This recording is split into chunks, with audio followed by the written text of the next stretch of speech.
Hi everyone. Today I'm going to tell you a little bit about the flipped classroom model and hopefully explore how you can take traditional learning in your classroom and flip it on its head. Think about your experiences as a learner.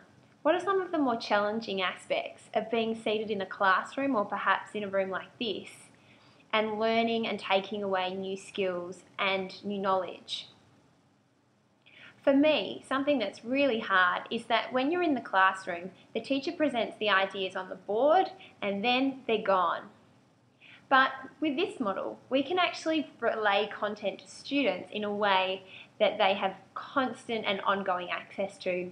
They can look at it in their own time, in their own space, and better than that, you can prepare it once and use it again and again and again. So, what is the flipped classroom model? Well, I guess the key thing with the flipped classroom is that we take homework and change the nature of homework. Homework becomes classwork. So, what does that mean for teaching and learning? Well, in my classroom, it means that I spend time preparing short videos, perhaps 6-7 minutes long, depending on the age group of my students. I then ask them to view the video at home, just as you are simulating today, and then come to class prepared with their questions, but also prepared to do some practice and application of their skills and knowledge that they might have learned. So, in a language classroom, this works really well with new vocab, new grammar, but also for revision. So, where do I start? A key thing with the flipped classroom is that you have to give quite a lot more thought to your content and your purpose before you start a class. I know I've been guilty of going into class before and having a well-set plan, which then gets, changed or modified based on the needs of my students, which I think is a really important aspect of teaching and learning.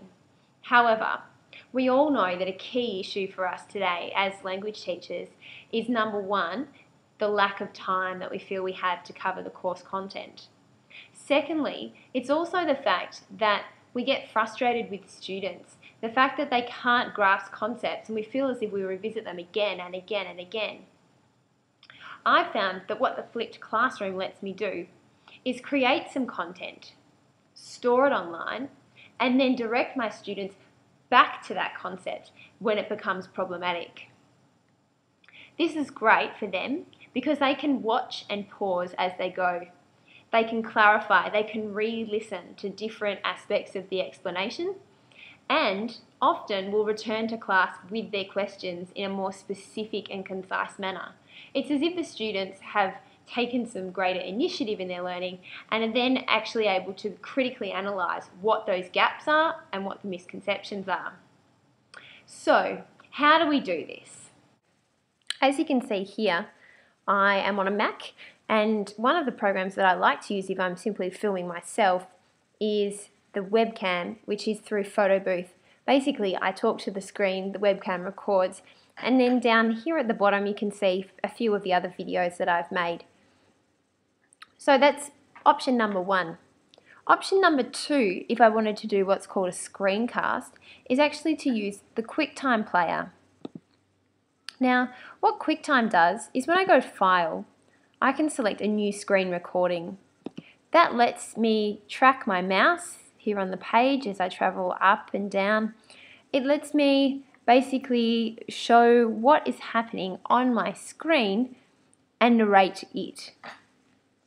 Once I've made my video, I need somewhere to store it. Two of my favourite tools for video storage online are YouTube, which is simply easily accessed using a Gmail account. So I'm sure lots of people probably have one of those. I then upload my videos here and can link that for students to come and view later. The great bit about these is I make them everywhere and anywhere. This one's filmed here in my staff room at school. Other videos, like the one I'm making today, I'm filming here in my lounge room on a Sunday afternoon. Another option for storage is called Vimeo. Now, at the moment I've got a video uploading and it's taking a little bit of time because it's quite a big file, and that's okay. But Vimeo is another place where I can store videos and I can then link them. So Using this tool, I'm again storing and uploading. I'm getting them off my hard drive, but I'm also able to access them in the future as well. Now, how do I share these videos that I've created with my students? Well, my favorite tool for sharing is called Edmodo. Edmodo is a learner management system, an LMS. Basically what it allows me to do is create groups of students who I can then post content to. This is an example of a page that I have posted some content for my Year 7 French class. If I scroll up through the page, you'll be able to see that there's lots and lots and lots going on in here. At the moment, the girls are being taught by another teacher as I'm on maternity leave.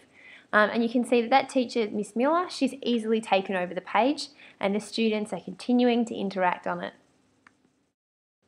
So today you've seen how you might be able to use some tools to assist you to begin flipping your classroom. We've looked at the idea of using a webcam, such as Photo Booth, to film a tutorial. We've also shown you how you can use QuickTime to screen capture. Don't forget, there's also lots of really useful tools that you can use on the iPad if you've got one. You might like to look at Explain Anything, because that's the sort of tool where you can actually draw on the screen just as you would with the interactive whiteboard. Also, it's really necessary for us today to have explored tools that allow you to manage the tutorials and videos that you've created. So we've looked at YouTube and Vimeo as two places where you can store your videos. And then I've also introduced to you Edmodo as a tool for sharing your resources with your learners, a learner management system. Don't forget, there's also lots of other options. A blog or web page may also be a really handy tool for those teachers who are quite accomplished users of technology.